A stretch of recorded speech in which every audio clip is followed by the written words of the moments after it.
It's hard to read the Bible sometimes. Although I love reading the Bible, it's hard to read it sometimes. Because when it holds that mirror to your face and you see who you are in it, it grieves your heart. It grieves your heart because you see someone that is trying their best to love you, and you're just spitting on it. You see someone going out of their way to help you through a journey and you just don't care.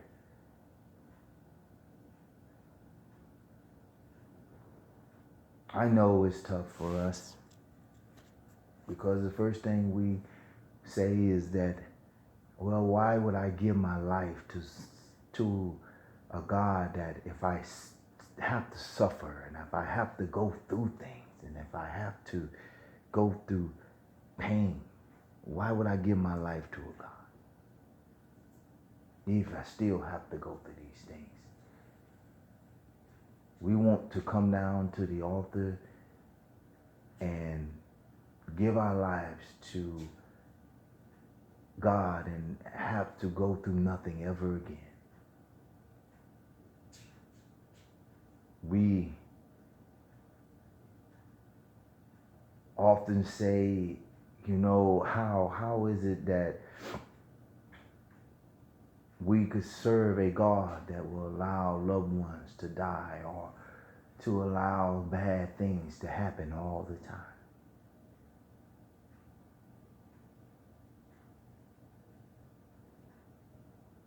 But in reality of it all, it's all free will of choice.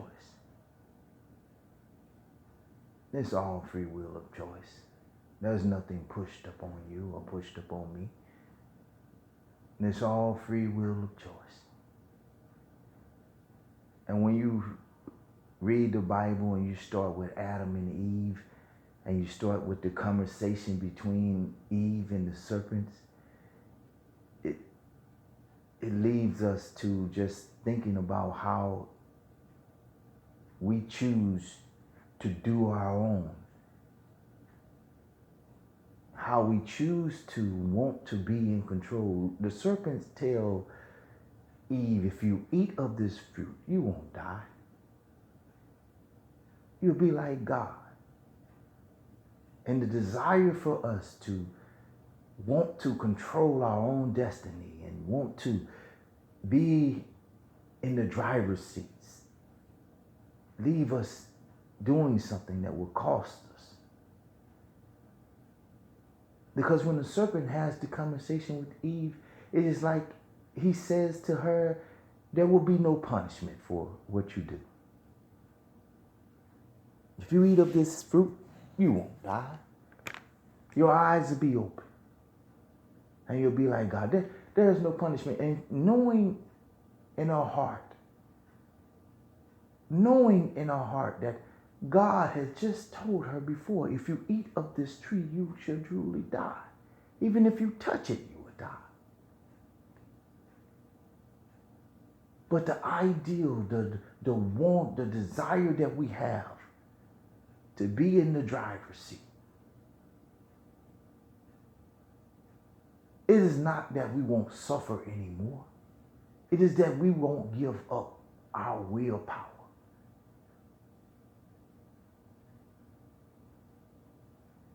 To trust that God has our best in mind.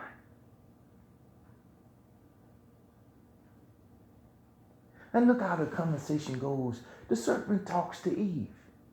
Eve talked to Adam. I guess the serpent said, I can get to her and she can get to him.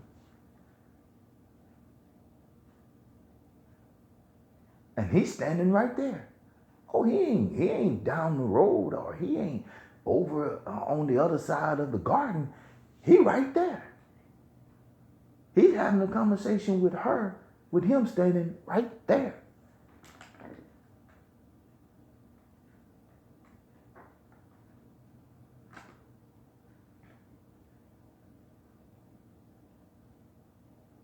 But he talks to her. She talks to him. Because if you look at it, when God started dealing out, when you look at it, when God went to find Adam and he started walking through the garden, he said, Adam, where art thou? And he finds Adam. Listen how all three of them respond. Listen how all three of them respond. The man said, it was the woman you gave me. The woman said it was the serpent.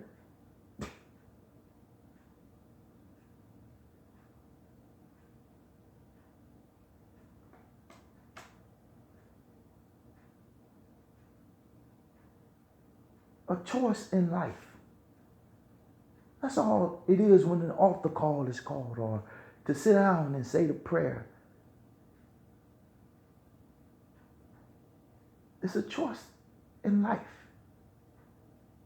God not only wants us to have a joyful life on this side, but he wants us to have it eternally, even on the other side.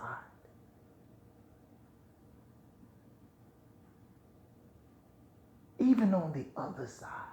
God said, if you eat of this fruit, you shall truly die. You will die.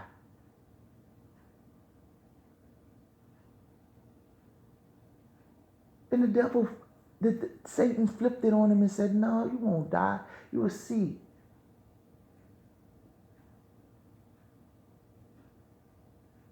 You will see it. You'll see it for what it is. You'll see good and evil. You'll be like God.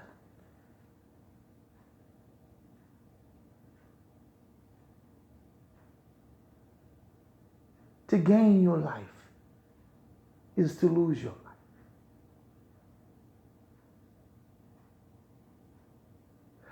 In other words, to do all these things for yourself,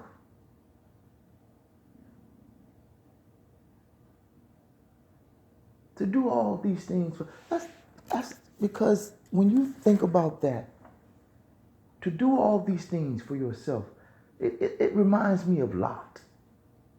Lot is a very interesting person in the Bible because Lot is so much like us. Lot loves God, but he loves the world also. Lot loves God, but he loves the world also. He's so caught up in between the two, it conflicts him inside. It conflicts him inside. Lot is a great example of being a Christian that dies without having an effect on no one.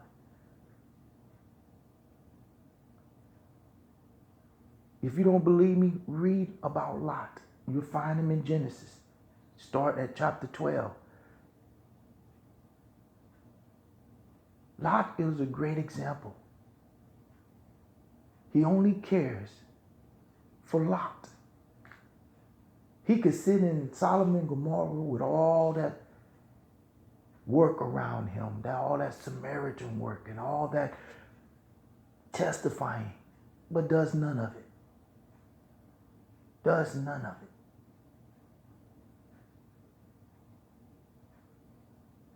And when he does have one time to come out and testify, no one buys it. They tell him, they look at him and say, who are you? You've been amongst us this whole time, and now you want to act holy roly?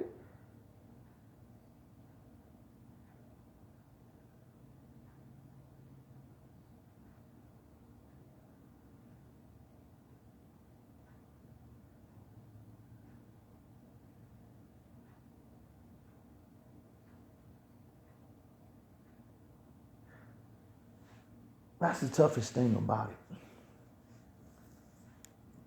Because we choose what is best for us.